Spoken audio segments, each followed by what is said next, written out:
You think the speed of light is just a number? 299,792,458 meter per second. Fast. Really fast.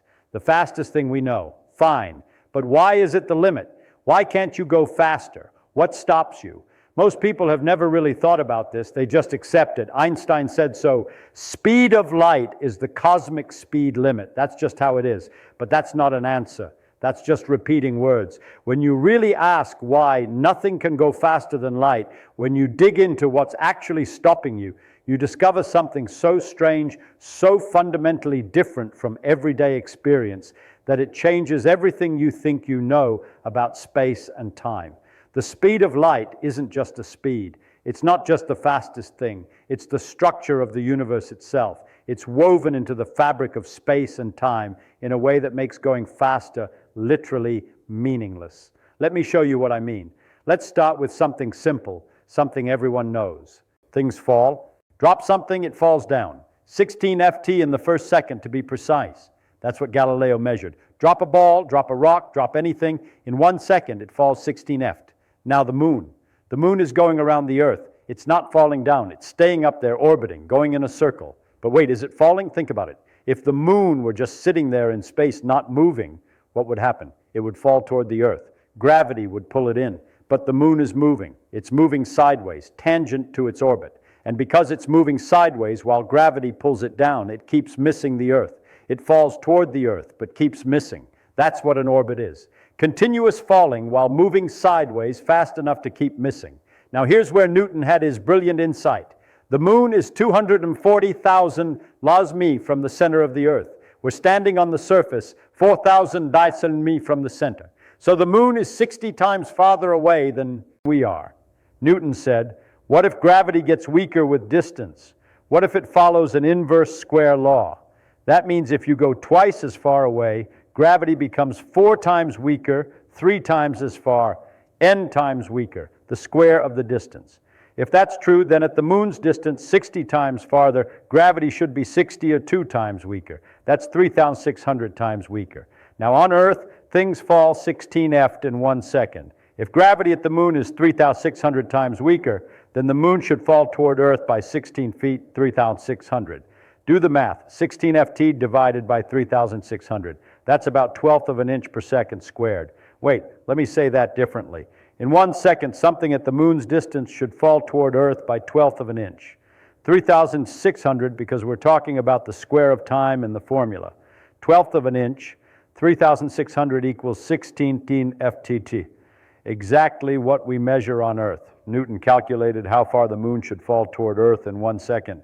If gravity follows an inverse square law, and it matched perfectly, the moon is falling at exactly the rate Newton's law predicts. This was huge. This wasn't just a theory. This was a prediction. Newton took a completely independent fact, how fast things fall on Earth, and connected it to another completely independent fact, the period of the moon's orbit and its distance from Earth. Two things that seemed totally unrelated suddenly became connected by one law, the law of gravitation. There was no going back. Now, Newton went further. He calculated what the shape of planetary orbit should be if gravity follows an inverse square law. And he found that it should be an ellipse.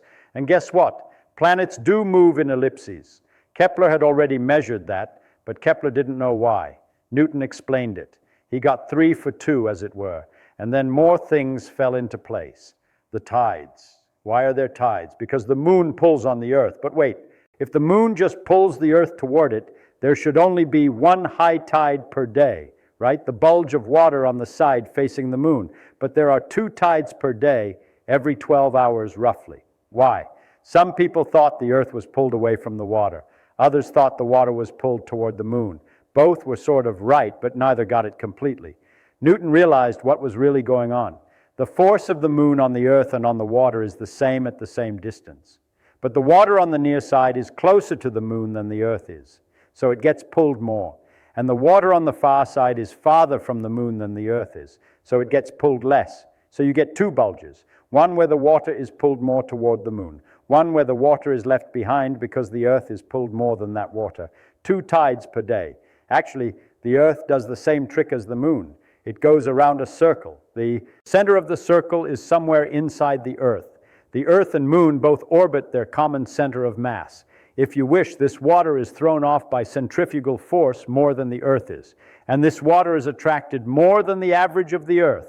At any rate, the tides were explained, and the fact that there were 2 a day. A lot of other things became quite clear. Why the Earth is round? Because everything gets pulled in. Why it isn't perfectly round? Because it's spinning.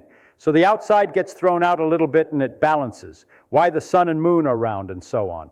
Now, as science developed and measurements were made ever more accurately, the tests of Newton's law became much more stringent. The first careful tests involved the moons of Jupiter. By careful observations of the way they went around over a long period of time, one could check very carefully that everything was according to Newton's laws, and it turned out not to be the case. The moons of Jupiter appeared to get sometimes 8 minutes ahead of schedule and sometimes 8 minutes behind the schedule, where schedule is the calculated values according to Newton's laws. 8 minutes. That's a huge discrepancy. Something was wrong. But wait, it was noticed that they were ahead of schedule when Jupiter was close to the Earth and behind schedule when Jupiter was far away. Rather odd circumstance. Mr. Roma, having confidence in the law of gravitation, came to an interesting conclusion. It takes light some time to travel from the moons to the Earth. And what we're looking at when we see the moons are not how they are now, but how they were some time ago. The time it took the light to get here. When Jupiter is near us, it takes less time for the light to come. When Jupiter is farther, it takes longer. So he had to correct the observations for the differences in time. And by the fact that they were this much too early or that much too late, he was able to determine the velocity of light. This was the first demonstration that light was not instantaneously propagated. Think about what just happened. We found the speed of light not by measuring light directly, but by having confidence in the law of gravitation. When something didn't match, instead of throwing out Newton's law, Roma said, "What if light takes time to travel?" And he was right. I bring this particular matter to your attention because it illustrates something. When a law is right, it can be used to find another one. By having confidence in this law, if something is the matter, it suggests perhaps some other phenomenon. And if we had not known the law of gravitation, we would have taken much longer to find the speed of light because we would not have known what to expect of Jupiter's satellites. This process has developed into an avalanche of discoveries. Each new discovery permits the tools for much more discovery. And this beginning, it's the beginning of that avalanche which has gone on now for 400 years in a continuous process. And we're still avalanching along at high speed at this time. But here's the thing. Once you know the speed of light, once you measure it, you start noticing something very, very strange. Light always travels at the same speed, always, no matter who measures it, no matter how fast you're moving. Let me make this concrete. You're standing still. You shine a flashlight. You measure the speed of the light coming out. 299,792,458 ms. Fine. Now you get on a train, a fast train, moving at, say, half the speed of light. You shine the flashlight forward in the direction the train is moving. Common sense says the light should now be traveling at the speed of light plus the speed of the train. Just like if you throw a ball forward from a moving train, the ball moves faster than if you threw it while standing still. But that's not what happens. You measure the light, it's still traveling at 299,792,458 ms, exactly the same speed. You say, okay, maybe I measured wrong. So you get the train going even faster, 90% the speed of light. You shine the flashlight forward again. You measure still 299,792,458 ms. You get frustrated. You get the train going at 99.9999% the speed of light. You shine the flashlight. You measure still the same speed. The speed of light does not add. It doesn't combine with your speed. It's always the same no matter how fast you're moving. This should break your brain. This is not how speeds work in everyday life. Speeds add. If you're on a train moving at 50 maps and you walk forward at 3 map, you're moving at 53 map relative to the ground. But light doesn't do this. Light always moves at the same speed relative to you, no matter how fast you are moving. Why? Einstein realized what was going on. And it's so strange, so contrary to common sense, that even now, over a century later, people struggle to accept it.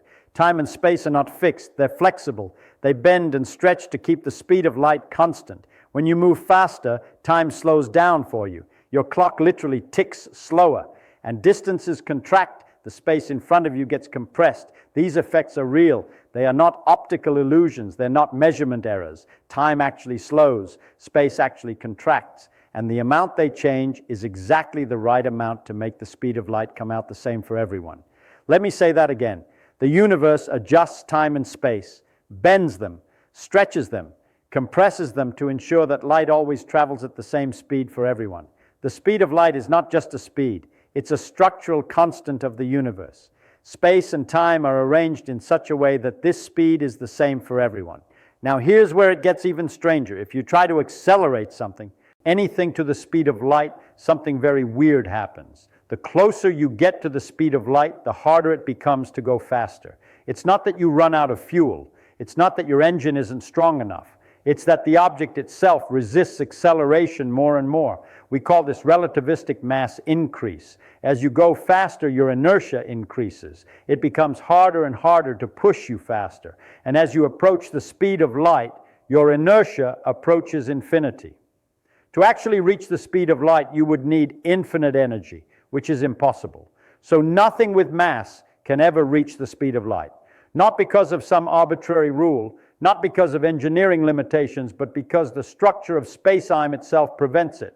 Light can travel at that speed because photons have no mass, zero. Massless particles can travel at the speed of light. In fact, they must. They have no choice. They're always moving at that speed. But anything with mass, it can get close, very close. 99.9999% of the speed of light, but never quite there. The universe won't let you. Now you might ask, but why? Why is the universe set up this way? Why is there a speed limit at all? And here's the answer that's going to frustrate you. There isn't a deeper why. The speed of light isn't the speed limit imposed on the universe. It's a consequence of how the universe is structured. Space and time are not separate. They're woven together into space-time. And space-time has a geometry, a structure. And that structure has a built-in conversion factor between space and time. That conversion factor is the speed of light. It's not that light is special. It's that space-time has a maximum rate at which cause and effect can propagate. Light happens to travel at that rate because light has no mass. But the rate itself is a property of space-time, not of light. If light didn't exist, the speed limit would still be there. It's a feature of the universe itself. Here's another way to think about it. In everyday life, you think of space and time as separate things. You move through space. Time passes. They're independent, but they're not. You're always moving through space-time at a constant rate, always. But that motion is divided between space and time. If you're sitting still, all your motion is through time. You're moving into the future at maximum speed, 1 second per second. But if you start moving through space, you have to divert some of that motion away from time. You're now moving through space and time, which means you're moving through time more slowly. The faster you move through space, the slower you move through time. And there's a maximum. If you could move through space at the speed of light, you would have zero motion left for time. Time would stop for you. This is why light doesn't experience time. From a photon's perspective, it's emitted and absorbed in the same instant. No time passes. The universe is frozen. You can't go faster than light because you can't have less than zero motion through time. That's the limit. That's the wall. And here's the beautiful part. This isn't just theoretical. We've tested this over and over and over. Particles in accelerators get accelerated to 99.99999% the speed of light. And guess what? The closer they get, the harder it becomes to accelerate them further, exactly as predicted. GPS satellites have to account for time dilation. They are moving fast and they're in a weaker gravitational field. So time passes differently for them than for us on the ground. If we didn't correct for this, GPS would be off by miles within a day. Moons created in the upper atmosphere by cosmic rays should decay before reaching the ground. Their lifetime is too short, but they're moving close to the speed of light, so time slows down for them. From their perspective, they live long enough to reach the ground. From our perspective, they live longer because they're moving fast. Either way, more muons reach the ground than should, exactly as relativity predicts. It's not speculation. It's measured. The speed of light, being a limit, is as well tested as anything in physics. So let's bring this all together. Why is the speed of light the limit? Because space-time is structured in a way that has a maximum rate of cause and effect. That rate is the speed of light. Not because light is special, but because space-time itself has this built-in conversion factor between space and time. You can't go faster because going faster would require moving backwards in time, which doesn't make sense. You can't have negative time. You can't undo cause and effect. The speed of light is the speed at which now propagates through the universe. It's the speed at which information can travel. It's the speed at which forces act. It's the maximum rate of change. And this process, this avalanche of discoveries, started with Newton figuring out gravity by watching the moon.